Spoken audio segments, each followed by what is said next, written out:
Hi to everyone, good morning. So nandito ang Tita Nora na naman, i-share ko sa inyo kung paano gumawa ng pattern ng duster or pangbahay or pamalingki na dress.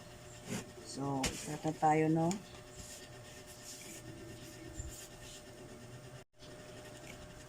So, tulad nga sinabi sa inyo, ito, meron ako nitong ginawa na. Ito yung medium size. Ito yung front. Ito naman yung back. So, una natin gawin ay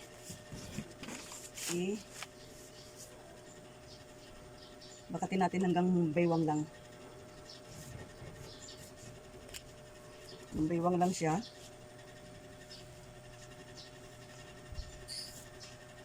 Wala na akong kuwan.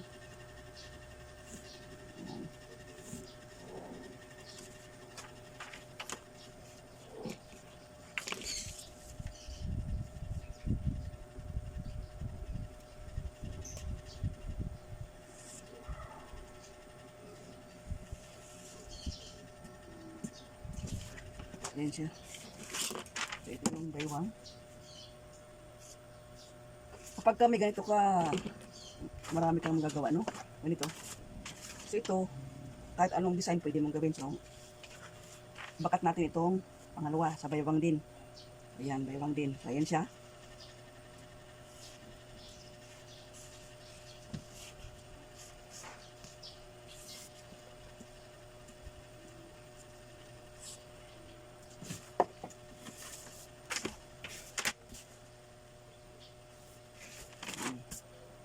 Sa paggawa ng sinasabi ko sa inyo, mula dyan, ito yung front chest o cross front, cross back, ito yun. So, tataas ka ng 1 inch. Tataas ka ng 1 inch.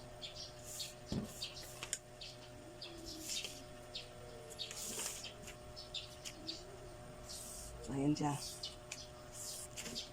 So, ito na yung pinaka alawas mo kasi may ruffles siya. No, may ruffles. So, ito yung nandito lang siya. And then, dito magbawas tayo ng 1.5 dito mula sa baywang. Bawas tayo ng 1.5. So, yan yung ating gagamitin. So, bali, ito lang yung gagamitin natin. Mula dito, hanggang dyan. Mula sa baywang, magbawas ka 1.5. Yun yung mula sa baywang, bawas ka 1.5. Tapos dito naman sa shoulder niya ay magbawas ka ng 5 3/4. Diretso lang, no? So, yan, mula dyan, nandito, or dito, 6 3/4, 6.5, mula dito, sa neckline, nandito 6.5. Idiretso mo lang yun. Tapos, kung halimbawa naman ay gumawa ka na walang tax, magdadagdag ka lang ng 1.5 doon.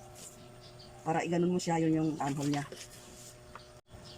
So, mula dito na mag-umpisa ang first layer. So, sa first layer, dagdag tayo ng 2 inches. 2 inches. Yan, 2 inches. Yan. Kataas ang sukat na niya ay 9 inches kasama na ang allowance. So, dito sa pinaka-base niya, pinaka-katawan niya, mag-allowance kayo dyan. So, itong namang layer niya, first layer niya, ay may allowance siya doon sa 9 inches. Allowance na yan. So, ang sukat dito ay parang nilent siya.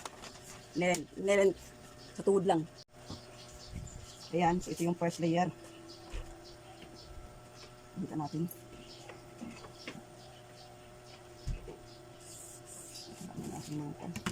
Ayan siya.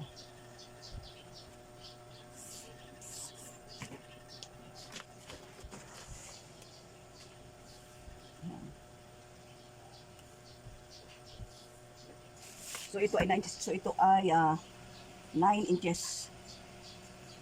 9 inches. Kasama ng allowance.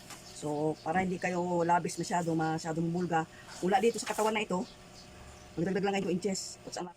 So, ito yung first layer, 9 inches.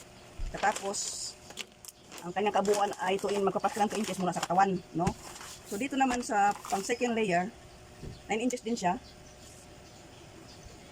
9 inches.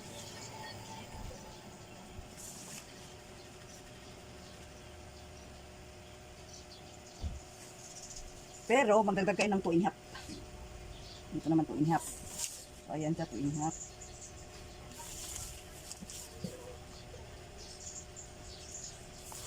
So ako ay nag-upload ng video yung mga ginawa ko para meron prueba, no? So ito ay 2 and a half inches. Ito ay second layer. So dito sa third na layer, ito ay nilant lang ito na dress. So 9 inches din. Dito 9 inches. Kita natin.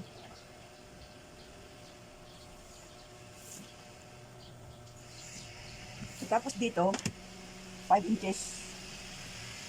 Dagdag 5 inches. So first layer 2 inches, second layer 2 and a half. Pagdating sa third layer ay 5 inches siya. So ayan siya.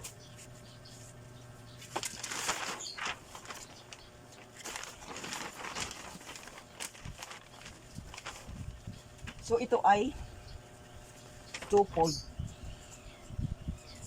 Ito din ay 2-fold. Ibig sabihin noon, dalawang fold. So ito ay kaya sinabing 2-fold. Kaya sinabing 2-fold ay nandoon na yung likod at harap, no? So halimbawa ito ang fold nito ay tingnan natin ha. So ito ay dito naman tayo sa likod. No, sa likod. Yan, babakatin din natin yan. I-trace din natin.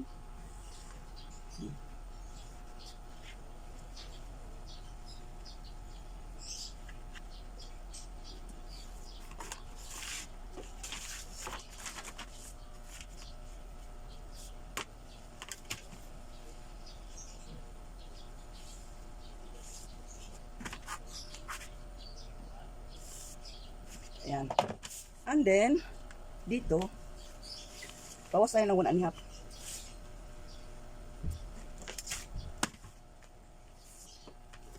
So, ito yung ating, yan yung ating katawan, no?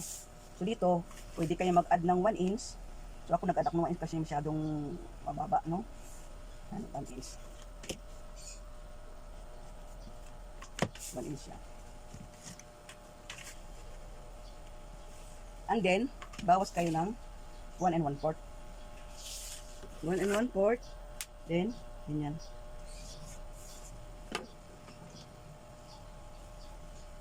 Ito yung likod. Yan.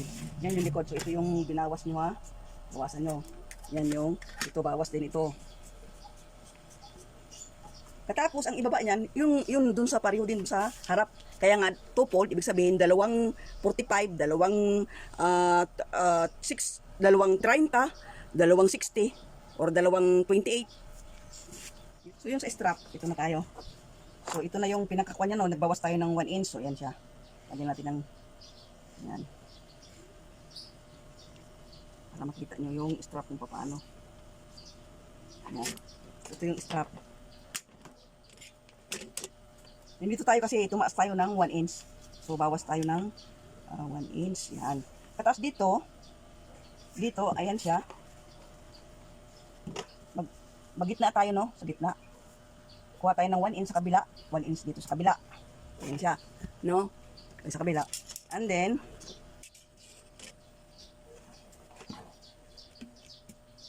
ganyan lang natin siya, oh. Oh, 90 degrees. Yan. Tapos, 2 inches din dito. So, ito yung strap ng back. Harap naman tayo sa harap.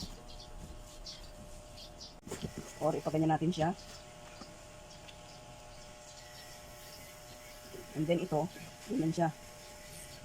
So, para makuha natin yung strap. So, ito yung gitna. Ito natin sa gitna yan.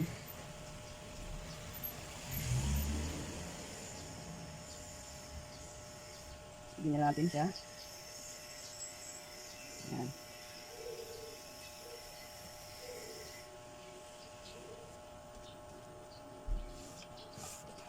So, ayan siya. And then, ito, nakataas siya konti.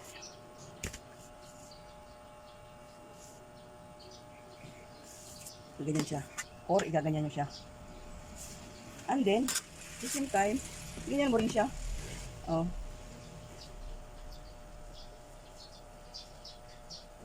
Dito, mag-ano ka ng 4 inches. So, ayan siya. Ayan siya. So, ayan yung kanyang strap. So, yan, pasihan mo lang ang sukat yan, ha. So, tuturo ko sa inyo kung paano ang paggawa ng strap. So, ganyan siya, no. Balik mo pa ganyan. So, sukatin nyo yan. 10 and 1/4. Ito naman ay 13. So, 13 and 10 and 1/4. So, ganito ang gawin nyo. Wait, ito ay 2 inches yan, ha. Ito yung gitna niya. So, yung unang sukat ay 13, so 6 and a half. Ayan. Ang pangalawa ay 10 and 1/4. So, ayan siya. Ayan. So, ganyan nyo.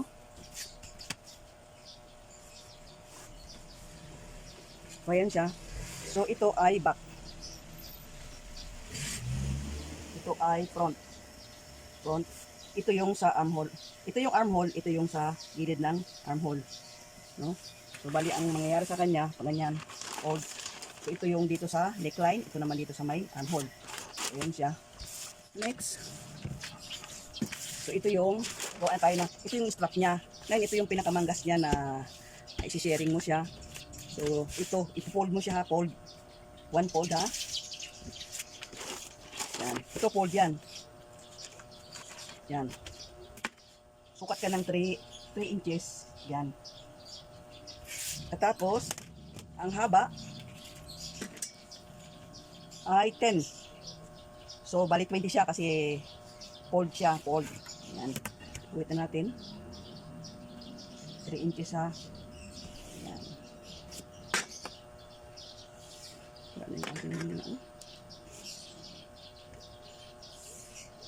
Yan. And then, dito, paliit dito sa dulo. Oh. Sukat ka doon ng 5 and 1/4. 5 and 1/4. And then, itong French scarf, ganyan siya. Yan. So, ito yung ikakabit mo sa armhole. Ito ikakabit mo sa armhole. Ito naman yung kanyang, ito yung kanyang hem. No? So, ito yung sleeve. Sleeve niya. So, ito, ang haba niya ay 10 times 3 inches. Kasama na ang allowance. So, hanggang dito na lang. Matutunan kayo sa aking ginawang binahagi sa araw na ito. God bless everyone. Have a good day. Ayan.